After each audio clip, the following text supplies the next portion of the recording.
Assalamualaikum warahmatullahi wabarakatuh.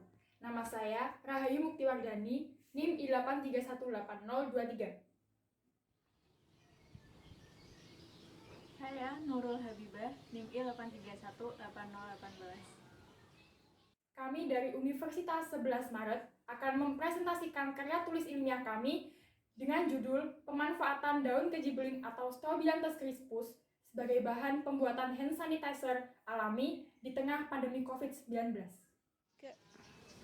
Adapun hal-hal yang melatar belakangi kami untuk membuat tulisan penelitian ini adalah sebagai berikut. Yang pertama adalah pandemi COVID-19. Virus corona atau COVID-19 sendiri sudah dinyatakan sebagai pandemi oleh Organisasi Kesehatan Dunia atau WHO.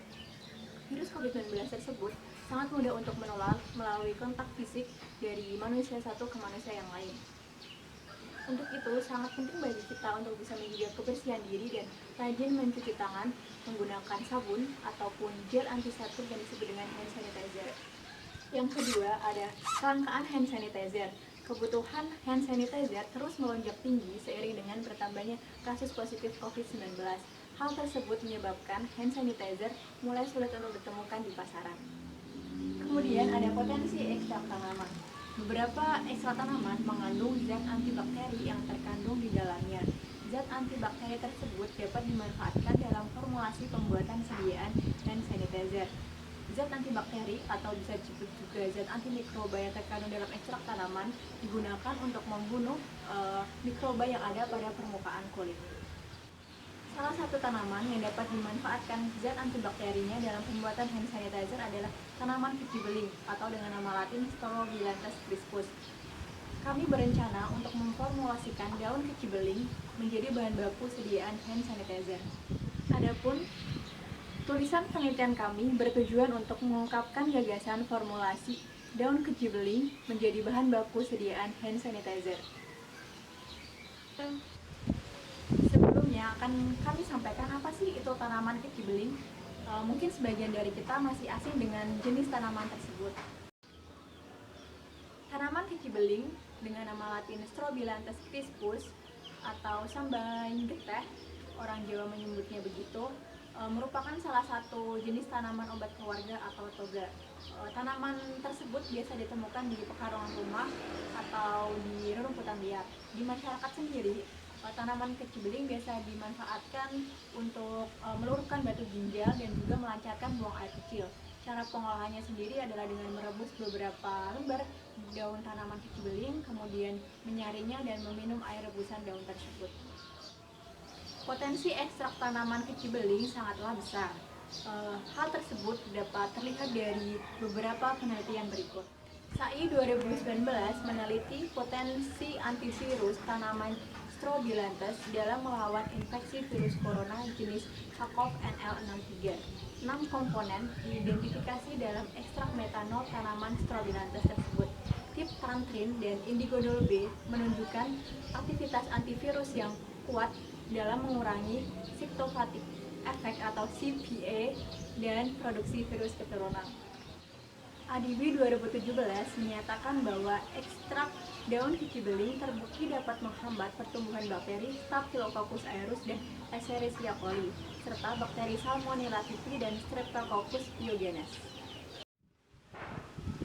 RIFAI 2019 melaporkan bahwa pengujian fitokimia dalam ekstrak daun keji beling mengandung fenol, tanin, alkaloid, dan flavonoid. Kandungan flavonoid sebagai antibakteri dapat menghambat sintesis asam nukleat, menghambat fungsi membran sitoplasma, dan menghambat mekanisme energi dari bakteri. Dalam pembuatan hand sanitizer, ekstrak daun keji beling meliputi 2 langkah, yakni pembuatan ekstrak daun, selanjutnya adalah pembuatan hand sanitizer itu sendiri. Adapun alat dan bahan yang akan kami gunakan dalam pembuatan hand sanitizer dan keji beling adalah sebagai berikut. Alat-alat yang kami gunakan adalah timbangan, kompor, dan pengaduk. Sedangkan bahan yang kami gunakan adalah ada daun keji beling, tetraethylamonium atau TEA, karbomer, pewangi, aquades, propilen glikol, gliserin, dan nipagin. Berikut ini adalah langkah-langkah pembuatan ekstrak daun kecibeling. Yang pertama adalah daun kecibeling dicuci hingga bersih. Kemudian daun kecibeling dikeringkan dengan cara diangin-anginkan. Daun yang telah kering bisa dihaluskan menggunakan blender hingga menjadi serbuk. Serbuk yang dihasilkan disebut dengan simplisia. Simplisia kemudian diekstraksi menggunakan air pada suhu 90 derajat Celcius selama 15 menit. Setelah ekstraksi, larutan bisa disaring dan menghasilkan ekstrak daun kecibeling. Ampas yang dihasilkan bisa diekstraksi kembali sebanyak 3 kali agar zat yang dihasilkan bisa terekstraksi lebih sempurna. Adapun pembuatan hand sanitizer adalah sebagai berikut, yakni dengan mencampurkan 0,3 gram karbomer dengan 30 ml ekstrak. Dilakukan pengadukan hingga karbomer larut sempurna. Selanjutnya, ditambahkan tetraetil amonium atau TEA sebanyak 0,05 ml. Dilakukan pengadukan hingga terbentuk gel. Kemudian, ditambahkan gliserin sebanyak 0,5 ml, propilen glikol 3 ml, dan nipagin 0,1 gram. Selanjutnya, ditambahkan pewangi sebanyak 0,1 ml dan dilakukan pengadukan hingga homogen. Kemudian, hand sanitizer bisa siap untuk digunakan. Uji aktivitas antibakteri pada ekstrak daun kecibeling merujuk pada penelitian Rawung dengan metodenya yaitu Kirby-Bauer atau difusi cakram. Pengujian ini dilakukan dengan merendam kertas saring yang dibentuk cakram dengan diameter 6 mm ke dalam ekstrak daun.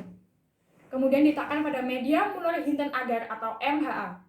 Kemudian, media ini diinkubasi pada suhu 37 derajat Celcius selama 24 jam.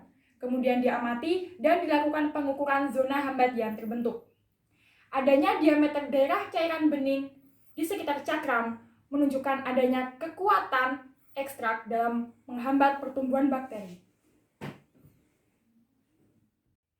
Dengan metode formulasi pada tulisan ini, hand sanitizer daun kecibeling akan memiliki konsistensi bentuk gel dengan karakteristik fisik berwarna hijau yang disebabkan oleh warna alami ekstrak daun tersebut. Pada pembuatan hand sanitizer ini ditambahkan yang pertama ada nipagin sebagai pengawet untuk menghindari kerusakan pada sediaan gel. Yang kedua ada tetraetil amonium atau TEA yang berfungsi untuk menetralkan karbomer dan meningkatkan viskositas sediaan. Yang ketiga, ada propilen glikol, yaitu zat yang berfungsi untuk menstabilkan gel. Yang keempat, ada gliserin sebagai pelembab yang berfungsi untuk menghindari rasa kering pada kulit saat pemakaian. Uji aktivitas antibakteri pada hand sanitizer daun kecibeling merujuk pada penelitian ADB bahwa ekstrak etanol daun kecibeling terbukti dapat menghambat pertumbuhan bakteri Staphylococcus aureus dengan zona hambat sebesar 5,75 mm dan 5,25 mm terhadap bakteri Escherichia coli. Sedangkan pada penelitian Benigna, ekstrak etanol daun kecibeling terhadap bakteri Salmonella typhi memiliki zona hambat sebesar 13 mm. Terjadinya penghambatan terhadap pertumbuhan koloni bakteri disebabkan karena adanya kerusakan yang terjadi pada komponen struktural membran sel bakteri. Berdasarkan studi literatur, maka ekstrak daun kecibeling atau Strobilanthes crispus berpotensi diformulasikan ke dalam sediaan gel hand sanitizer dengan metode pembuatan yang mudah dan memiliki sifat antibakteri dan memiliki konsistensi gel yang homogen. Berikut adalah daftar referensi yang kami ambil dari berbagai sumber. Sekian presentasi dari kelompok kami. Mohon maaf apabila ada salah kata. Akhir kata, wassalamualaikum warahmatullahi wabarakatuh.